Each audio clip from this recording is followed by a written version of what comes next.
BJP, RSS और 75 साल में रिटायरमेंट। ये बात इन दिनों सियासी गलियारों से लेकर देश भर में चर्चा का विषय बनी हुई है। 75 साल में रिटायरमेंट की चर्चा आरएसएस प्रमुख मोहन भागवत के बयान से शुरू हुई, जिसमें उन्होंने कहा 75 साल की उम्र के बाद नेताओं को खुद राजनीतिक पद से अलग हो जाना चाहिए। इसके बाद कांग्रेस ने इसे मुद्दा बनाते हुए पीएम मोदी पर निशाना साधा कि अब उनका वक्त भी आ रहा है। अब कर्नाटक कांग्रेस के एक विधायक ने इससे भी एक कदम आगे बढ़कर बड़ा बयान दिया है।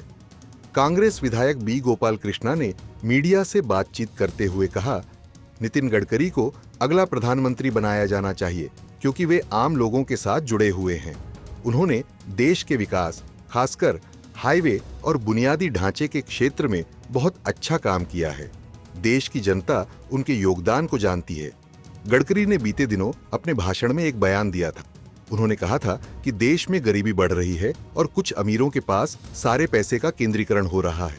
इसी बात पर कांग्रेस के विधायक बी गोपाल कृष्णा ने आगे कहा, इससे साफ होता है कि नितिन गडकरी के पास देश के विकास को लेकर एक ठोस सोच है। मोहन भागवत ने इशारा किया है कि 75 साल के बाद पद छोड़ देना चाहिए। इसलिए मुझे लगता है कि अब नितिन गडकरी का समय आ गया है। अब आपको सुनाते हैं संघ प्रमुख मोहन भागवत का वो बयान जहां से रिटायरमेंट का मुद्दा उठा।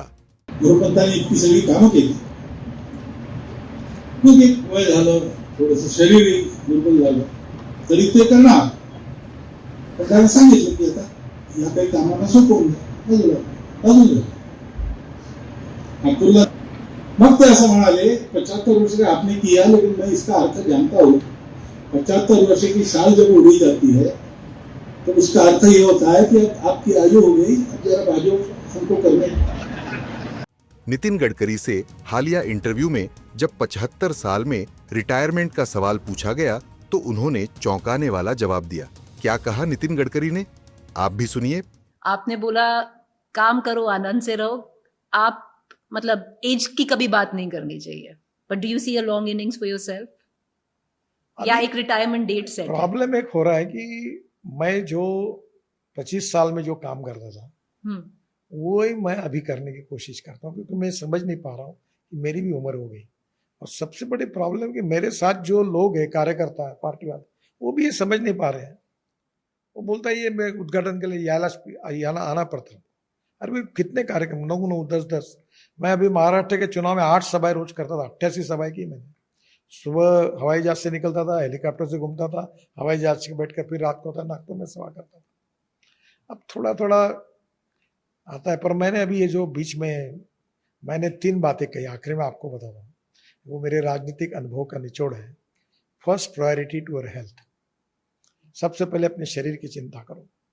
Second priority to your honest wealth, और थर्ड प्रायोरिटी आपको जो कुछ समाज के लिए, गरीब के लिए, देश के लिए काम करना करो, आपको जो लगता हो करो। ये मैं सबको बताता हूँ। सो लॉन्ग इनिंग्स, कोई रिटायरमेंट प्लान नहीं है, no nothing in the future. पूरा अनऑर्गेनाइज, अनडिसिप्लिन मेरा कैरेक्टर है, कोई है ही नहीं प्लानिंग का, स्वभाव ही नहीं है।